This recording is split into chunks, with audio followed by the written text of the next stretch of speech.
Irmãos, eu fico impactado, impressionado com o amor de Deus com as nossas vidas, com o amor de Deus por essa igreja, por todos os filhos, todas as igrejas, né? Mas nós estamos aqui e eu fico vendo a graça de Deus, sabe, nesse lugar, eu fico vendo a misericórdia de Deus, fico vendo como Deus ama a gente aqui, como Deus tem nos sustentado. Puxa vida, a misericórdia dele realmente não tem fim. Nós somos tão falhos, tão pecadores. Mas quando a gente se junta em oração, quando a gente se junta em louvor, em adoração, o Senhor se faz presente. É notável a presença dele aqui.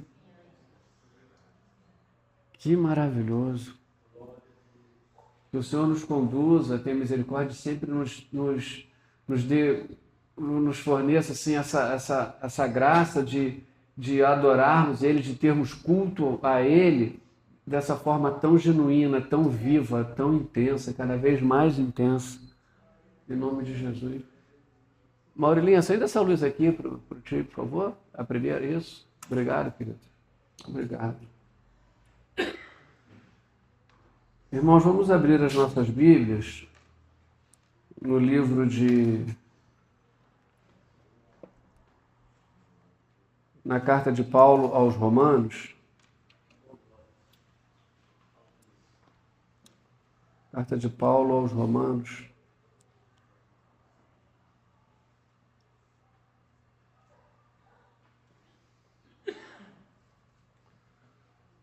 Obrigado, queridão. Nós todos aqui nos amamos. Todos nós aqui, eu creio que já entendemos e já reconhecemos que cada um de nós tem um defeitinho, uma falha, e que Deus está tratando esse defeitinho, essa falha, em cada um de nós. Amém? E eu quero dizer assim que a gente ama toda a igreja, mas nesse momento assim eu quero externar minha gratidão, né? A irmã Dilza, que nos tem um carinho. Quando você estava orando aqui por mim, Deus traz a memória, né, Dilza? Quantos anos, né? Quando nós chegamos aqui em Itaúna, 27 anos atrás, 27, né, amor? 27 anos atrás, sem a gente saber, Deus já começava a construir algo, né?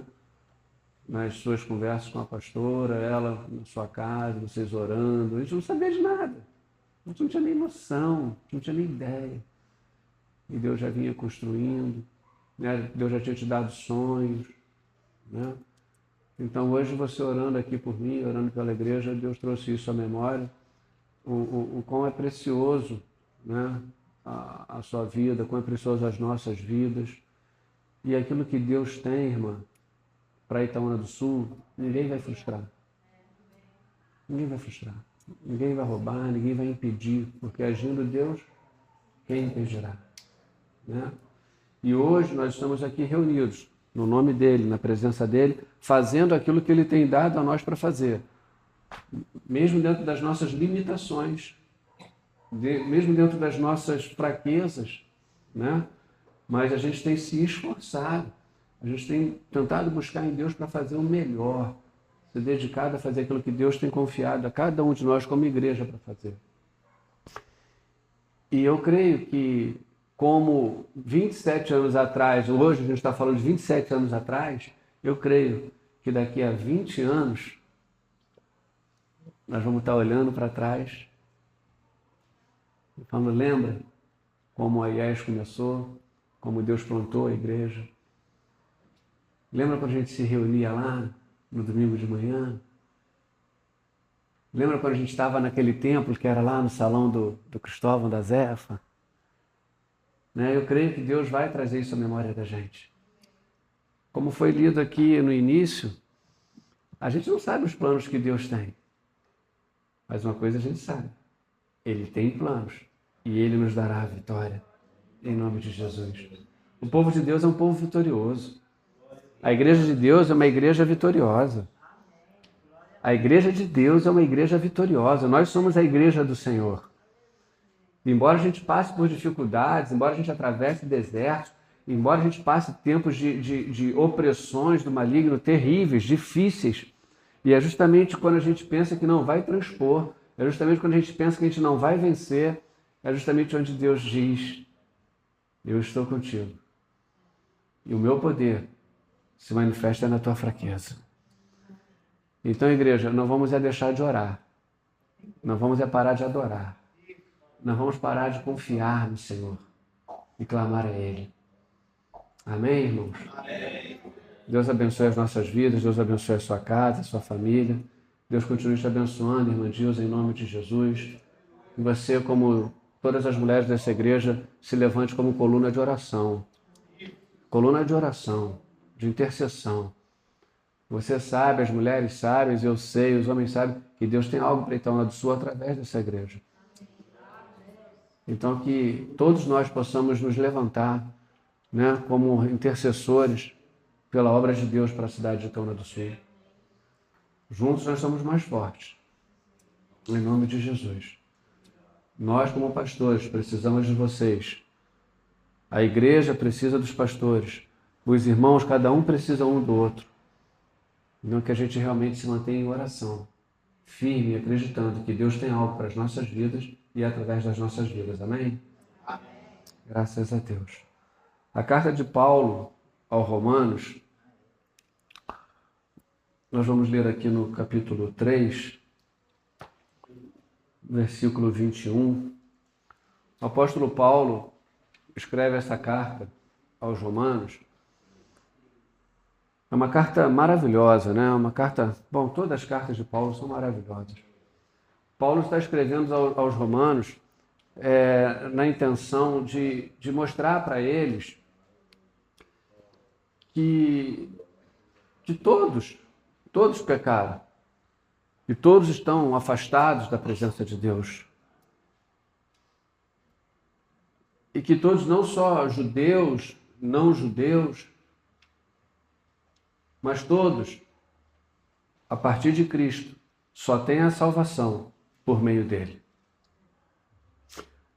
Antes de Cristo, o povo de Deus tinha aliança com Deus, alianças firmadas através de Abraão, Isaac, Jacó, Moisés. Deus deu os mandamentos, as leis de Deus dadas através de Moisés. Então o povo se guiava através dessa aliança, dessas alianças que Deus vinha fazendo, sempre para resgatar o homem, sempre para trazer o homem de volta para o Criador, sempre na intenção de manter-nos alinhados com Ele. E quando Cristo vem, então Paulo agora e os discípulos anunciam a verdade do Evangelho. A aliança agora não é mais através da lei. A aliança agora é através de Cristo. Só há salvação em Cristo Jesus. Não importa se você é judeu, se não judeu, não importa mais se você é circuncidado ou não circuncidado. O que importa agora é você crer que Jesus Cristo é Deus e que só há salvação nele. Para circunciso ou incircunciso, circuncidado ou não circuncidado, para judeus ou para não judeus. A salvação só vem através de Cristo. E Paulo então está explicando isso aos romanos, está ensinando isso aos romanos. E no capítulo 3, né, a partir do versículo 21, Paulo vai escrever a respeito disso. E qual é a importância dessa mensagem hoje para nós? Hoje é um dia que nós celebramos o sacrifício de Cristo. Hoje é o dia que nós celebramos a Santa Ceia do Senhor, onde o pão que simboliza o corpo de Cristo foi transpassado pelas nossas iniquidades, pelos nossos pecados, aonde o suco da uva, que representa o sangue de Cristo, essa sim é a última e eterna aliança. Já foi falado aqui agora, a aliança que Deus já fez com os homens, através de Abraão, Isaac, Jacó, Moisés e outros homens, Davi, Noé. Agora a aliança, a última e eterna aliança através de Jesus Cristo, através do seu sangue. E hoje nós celebramos essa Santa Ceia. A Santa Ceia é o sacrifício de Cristo na cruz do Calvário, em favor dos nossos pecados. Então Paulo está escrevendo isso aqui nessa carta. Vamos ler então. Carta de Paulo aos Romanos, no capítulo 3, no versículo 21.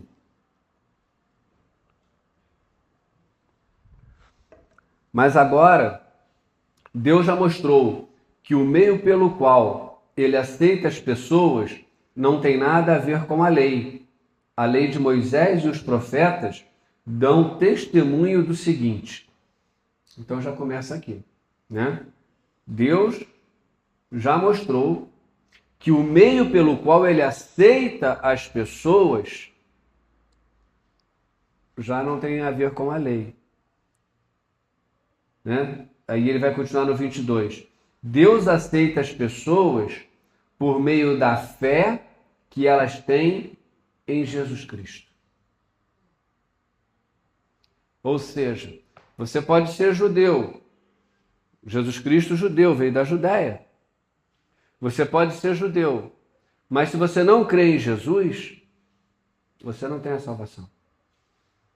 Você pode ser judeu, você pode ser circuncidado, você pode crer em Moisés, você pode crer em Jacó, em Isaac, em Abraão, como profetas e homens de Deus, mas se você não crê que Jesus Cristo é Deus, não há salvação para você. E por incrível que pareça, meus irmãos, muitos não acreditaram nisso. E por mais incrível que pareça, meus irmãos, muitos ainda hoje não acreditam. Muitos ainda hoje não acreditam que só há salvação através de Cristo Jesus. Não é possível, pastor. Antes não fosse, mas infelizmente. E nós sabemos que existe o inimigo de Deus e inimigo das nossas almas que trabalha ardentemente para que essa mentira perpetue. Nós sabemos que existe um trabalhar no mundo espiritual para que as pessoas não se rendam e não se entreguem a Jesus Cristo, mas para que elas continuem crendo em imagens, continuem crendo em outros deuses, continuem crendo em tradições religiosas, em culturas familiares, enfim, há uma diversificação da rede maligna tentando manter a nossa mente prisioneira a costumes, religiosidades e demais outras coisas, para que a gente não creia que Jesus Cristo é o Senhor e Salvador. Infelizmente, isso é uma verdade. Eu já compartilhei com os irmãos aqui uma ocasião, né? Eu e a pastora estávamos na casa do meu irmão, aquilo marcou muito a nossa vida, e meu irmão ali, a gente fazendo um peixinho na casa dele, e a gente conversando ali na pia, e eu falando para ele, falei, Celo, o nome dele é Marcelo, eu chamo ele de Celo, teu xará. Falo, Celo, Deus é maravilhoso, Deus criou o ser humano, Deus criou todas as coisas, e eu ali viajando, né? Falando de Deus com ele, e aí ele já soltou a faca assim na pia, né? Eu acho que eu já contei isso aqui. E ele falou, cara, tu não vai me falar um negócio desse. Você é médico e vai dizer para mim que Deus é que fez a terra, Deus é que criou. Ah, não. Para com isso, nem vamos falar mais desse assunto, isso já me irritou. Eu falei, tá bom, então não vamos falar disso mais. Tá tudo certo, vamos comer o nosso peixe. Comemos o nosso peixe, almoçamos, e à tarde nós fomos para a praia. Ele mora uma quadra e meia da praia. E aí estava lá na praia. Aí eu não sei quem foi primeiro, se foi ele que levantou e foi até a beira do mar. Aí depois a pastora chegou do lado dele, a gente não sabia, eu não tinha falado nada com ela. Você estava lá vendo o mar, contemplando a beleza, a criação de Deus. Aí meu irmão chega do lado dela, da pastora, para os dois ali, e eu sentado lá na cadeirinha de boa. Aí a pastora fala assim pro meu irmão, Marcelo, como é que pode, né? Tem gente assim, que até hoje não acredita que Deus fez tudo isso. Quanta ignorância!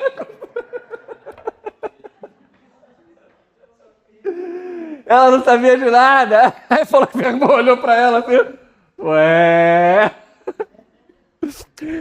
E aí passou, eu também não sabia, né? Eles conversaram ali e tal, voltamos para casa e tal, e a gente voltando embora de viagem na estrada. Ela me contou, olha, amor, você não sabe, falei com o teu irmão lá na praia, assim, assado. Eu falei, não acredito. Eu na cozinha, no mesmo dia, falei isso para ele.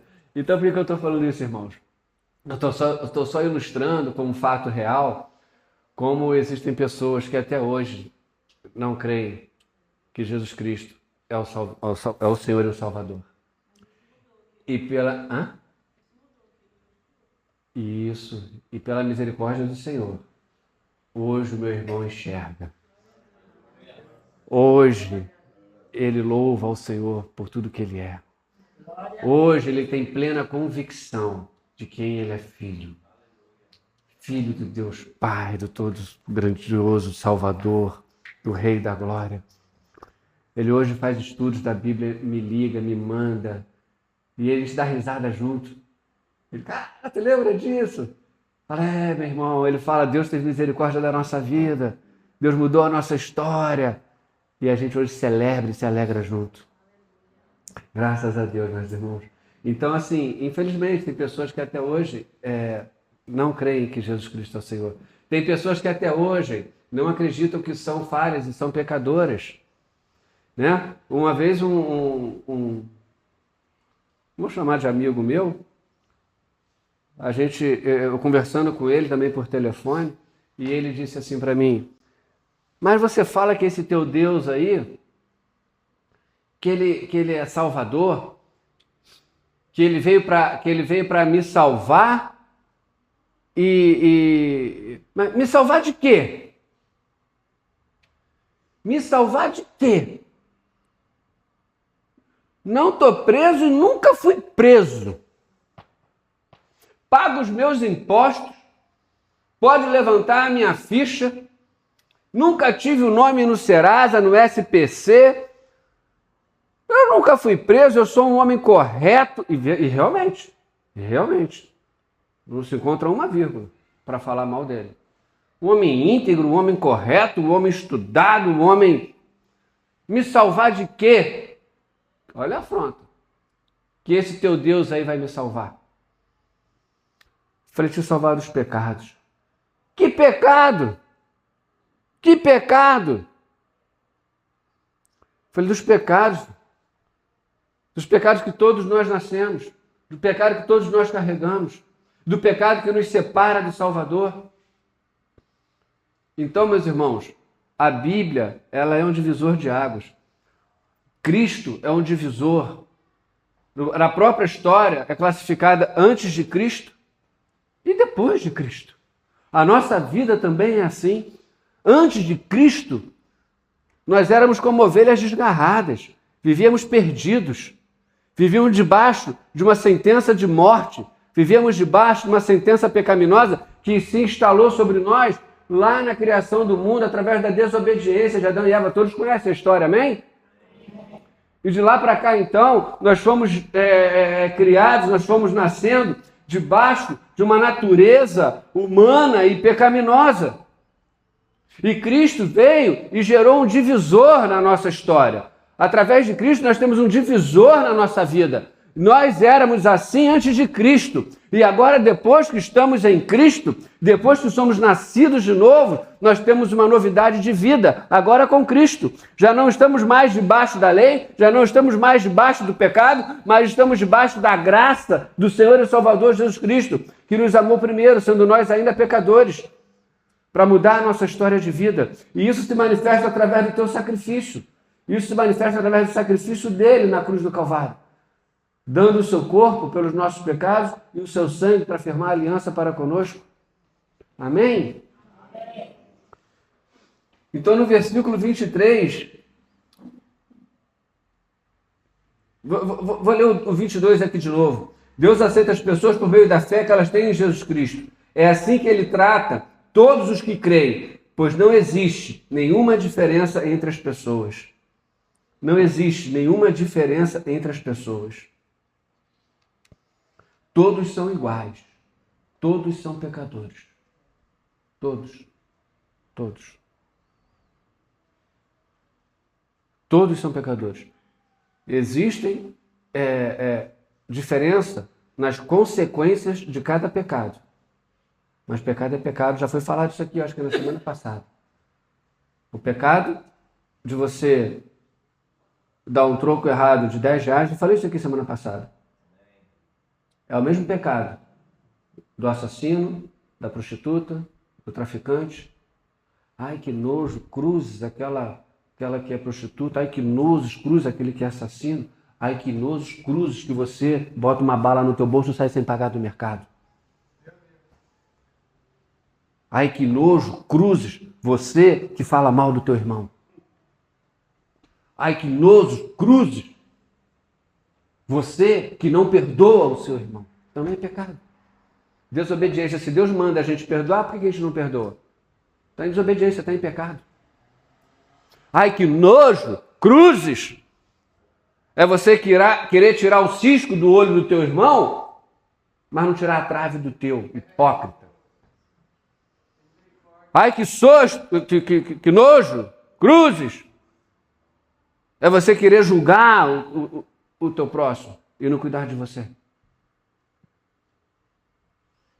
Trazendo no popular, né? O macaquinho quer olhar para o rabo do outro, né? Mas não cuida do seu. Não tem um ditado que fala assim? É para a gente poder entender mais fácil, né? Jesus Cristo falava muito em parábolas para trazer melhor entendimento para nós. Então, meu irmão, todos nós somos pecadores. E se dissermos que não temos pecado, já estamos mentindo. 1 João, abre lá, Maurilinho, por gentileza, querido. 1 João 1,8. Não é Evangelho de João, não, tá? Não é esse, não. É a primeira epístola de João. Está lá atrás, lá no finalzinho da Bíblia. Rapidinho, para a gente poder ler aqui. Porque tem gente que a gente não enxerga que é pecador.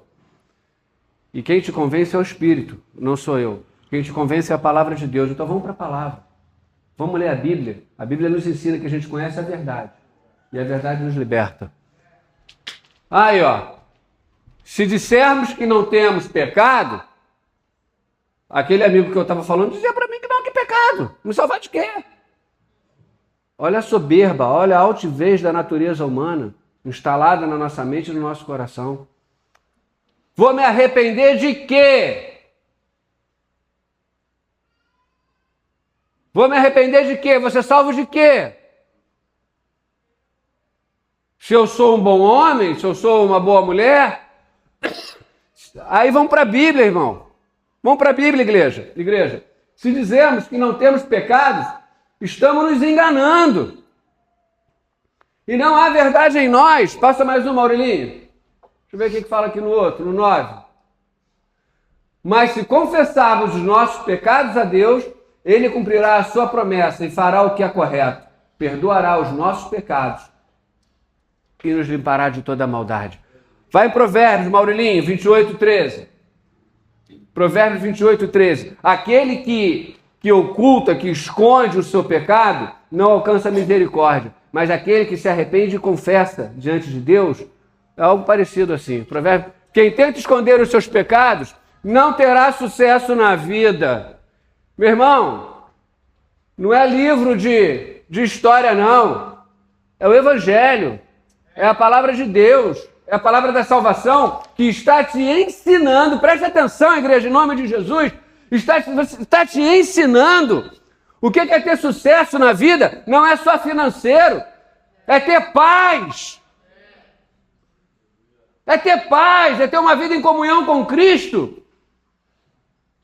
Quer ter uma vida de comunhão com Cristo? Quer ter paz na tua alma? Quer ter um renovo sobre o teu espírito? Reconheça que você é pecador, como a Bíblia te ensina. Se arrependa dos seus pecados e o confesse diante de Deus. E a Bíblia nos diz, se você disser que não tem pecado, você está se enganando.